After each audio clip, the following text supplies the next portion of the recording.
Assalamualaikum warahmatullahi wabarakatuh. Kami dari kelompok 2 kokurikuler kelas 7C akan mempresentasikan 6 tema.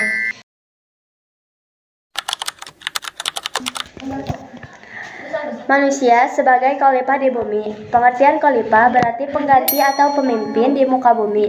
Ada 3 surat Al-Quran. Yang pertama, surat Al-Fatir ayat 39. Artinya, manusia adalah khalifah di bumi, mencintai, memelihara dan menghormati. 2. Al-A'raf ayat 56. Artinya, dan janganlah kamu merusak bumi. 3. Surat Ar-Rum ayat 41. Telah nampak kerusakan di darat dan laut karena disebabkan manusia. Praktek nyata: 1. Mengurangi sampah plastik dan melakukan daur ulang. 2. Menanam pohon dan merawat tanaman.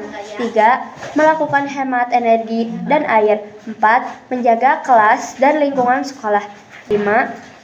Memanfaatkan teknologi untuk kampanye cinta lingkungan. Itulah pengertian dari khalifah di muka bumi. Materi kokurikuler yang kedua adalah zero waste. Zero waste yang artinya mengurangi sampah sebanyak mungkin yang kita bisa. Yang dilakukan adalah memilah sampah yang fokusnya pada mencegah, bukan hanya mengelola. Tujuan mengurangi sampah dan pencemaran lingkungan, menghemat sumber daya alam, membiasakan perilaku ramah lingkungan, dan membangun budaya yang bersih dan sehat. Prinsip utama zero waste adalah reduce, reuse, recycle, reuse, dan reuse. Manfaatnya adalah 1. Lingkungan lebih bersih dan nyaman. Yang kedua, mengurangi biaya kebersihan. Dan ketiga, menghancurkan tanggung jawab. 4. Membentuk kebiasaan. Kesimpulan zero waste. Jadi zero waste bukan hanya sekedar mengurangi sampah, tapi mengubah cara berpikir dan bertindak. Lalu materi kokurikuler yang ketiga adalah jenis sampah dan 3R. Sampah adalah sisa dari kebutuhan manusia. Jenis-jenis sampah. 1. Berdasarkan sifatnya. Sampah anorganik adalah sampah yang bisa terurai melalui proses alami. Sampah anorganik adalah sampah yang sulit terurai dengan sendirinya. Sampah B3 adalah bahan berbahaya beracun. 2. Berdasarkan bentuk. Sampah padat, sampah cair, sampah alam, dan sampah manusia. 3. Berdasarkan sumbernya. Sampah alam berasal dari alam. Sampah manusia berasal dari sisa kebutuhan manusia. Sampah industri berasal dari limbah cairan yang dibuang di sungai. Lalu materi tentang 3R akan disampaikan oleh rekan saya, Tristia.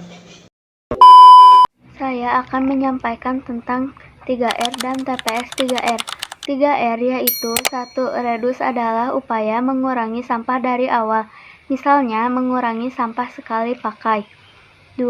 Reuse adalah menggunakan kembali sampah yang layak pakai. 3. Recycle adalah mengolah kembali sampah menjadi produk baru yang bermanfaat. Lalu sekarang apa itu TPS 3R? TPS 3R adalah tempat pengolahan sampah, reduce, reuse, dan recycle yang digalakkan oleh PUPR. TPS 3R sangat penting karena mengurangi jumlah timbunan sampah yang dihasilkan pihak yang bertanggung jawab. Dalam pengolahan sampah 3R, skala kawasan adalah kelurahan, desa, RW, LDM, dan forum masyarakat pariwisata.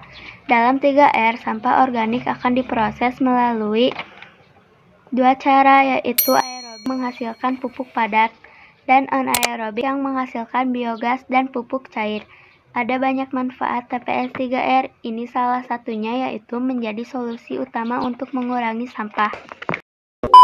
Lalu saya akan menyampaikan materi keempat yang bertema public speaking. Public speaking adalah sebuah seni berkomunikasi yang dilakukan secara lisan untuk menyampaikan ide, gagasan, pesan, dan pendapat yang bertujuan menginformasikan dilakukan di depan audiens. Teknik dasar yang harus diperhatikan adalah look dan audio. Ada 4 aspek yang mendukungnya, yaitu 1. Percaya diri, 2. Vokal, 3. Ekspresi dan gestur, 4. Komunikatif. Lalu ada beberapa etika dalam public speaking, yaitu mempunyai tujuan yang baik, persiapan yang matang, kejujuran, dan menggunakan bahasa yang baik. Saya akan menyampaikan materi kokurikuler yang kelima tentang audit sampah sekolah.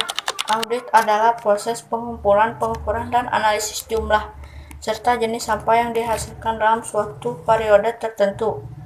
Tujuan utama audit sampah yaitu dapat mengetahui beberapa banyak sampah yang dihasilkan, jenis sampah apa yang paling banyak, dari mana sumber sampah itu berasal, dan bagaimana cara mengurangi atau memanfaatkan kembali sampah tersebut. Sumber-sumber sampah berasal dari sampah rumah tangga, sampah komersial, limbah pabrik atau industri, dan sampah medis. Dan ada beberapa tahapan dalam audit sampah, yaitu 1. Identifikasi area. 2. Pengumpulan data sampah, pisahkan berdasarkan jenisnya. 3. Penimbangan, catat beratnya di tabel. 4. Analisa. Dan yang kelima, rencana tingkat lanjut.